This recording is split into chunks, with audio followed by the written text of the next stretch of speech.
Like it or not, St. George is a city built for cars. The town sprawls across miles and miles of desert. Housing is very low density, there's a lot of suburbs, and a lot of drivers. With gas prices as high as they are, we're all spending a lot on gas. But why? What's making gas so expensive right now, and why does it seem extra expensive in St. George? And what can you do to save gas money? First, average gas prices in the US are $3.82 a gallon and $4.21 a gallon in Utah. St. George is about 20 cents more expensive than the state average. Gas hasn't been this expensive since 2008. So what's driving the price hike? Is it Biden's fault? Is it Trump's fault? It's not really any one person's fault. Back in 2019, right before the pandemic, U.S. oil production was at a record high. According to Forbes, we were producing as many as 13 million barrels per day. But when the pandemic hit and people stopped driving as much, demand for gas dropped really low. And naturally, we stopped producing as much oil. You may remember how cheap gas was during the summer of 2020. A lot of smaller oil companies went out of business during the pandemic, and a lot of workers left the industry. And the oil industry has been struggling to catch back up to demand since then. Current oil production is around 11 million barrels per day, still a couple million short of pre-pandemic levels. The rise in gas prices started long before Biden took office, but prices have stayed high and continue to get higher during his term. After Russia invaded Ukraine in early 2022, gas prices increased globally. One thing Biden is responsible for is choosing to stop importing Russian oil, which further increased U.S. gas prices. As for Utah's higher-than-average gas prices, KSL News reported that a combination of factors like supply chain, infrastructure, and state tax all lead to Utah's high prices, but really, it's just classic capitalism. Utah actually produces a lot of oil in its own refineries, but they're selling to whoever's willing to pay the most.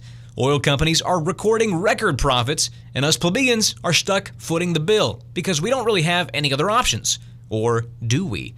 This is where St. George's Suntran comes to save the day. If you can take the city bus, you should, and here's why. First, it's a screamin' deal. It costs me about $80 to fill up my car, but bus fare is only $1. Even less if you're a senior or a person with a disability. The best deal by far, though, is the monthly pass. $30 for a whole month of unlimited rides. Utah Tech students can get a spring or fall semester pass for $90 for the entire semester. You can buy bus passes at the Suntran office, city offices around Washington County, the St. George Harmons on 700 South, and Lynn's Marketplace on Sunset. Second, the Suntran's routes go all over town. The bus system has 7 different lines that crisscross St. George, Santa Clara, Ivins, and Washington. A bus ride and a short walk can get you almost anywhere in town. You can find this interactive map at suntranutah.com. I'll put the link in the description. Using the website, it's pretty easy to plot out your commute. Just pick where you are, where you want to go, find the closest stops, and look at the schedule. Yeah, it takes a little more work than driving, but imagine spending $30 a month on your commute instead of $200 or more. Third, the buses are in great condition. I've been on a lot of buses all over the world. Public transit can have a reputation for being kinda nasty sometimes, but not the Suntran. The buses I rode in were clean, well-maintained, and didn't have any funky smells. Fourth, driving stinks. It's dangerous, time-consuming, and requires all of your attention.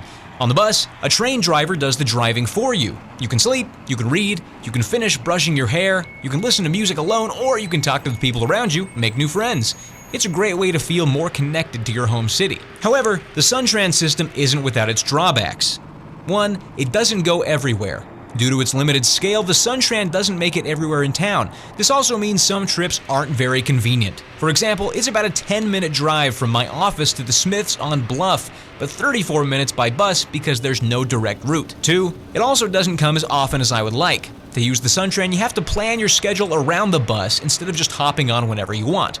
During the day, the bus hits each stop about every 40 minutes. 3, the app and online route planning aren't the most intuitive, especially for people who might be unfamiliar with taking public transit. However, the more demand there is for these buses, the more routes they'll add, and the more often the buses will come. So by taking the bus now, you're helping make it more convenient for everyone else. The easiest way to use the Suntran is through Apple Maps or Google Maps on your phone. After inputting your destination, select transit directions by tapping the train icon. It'll tell you when and where to go, as well as wait times. It's not always as accurate as the website, but it does a pretty good job. Take a look at your current commute to work or school and see if there's a way for you to replace at least part of your driving with the Suntran. It's cheap, clean, less stressful than driving, and in the long run, way better for the city as a whole.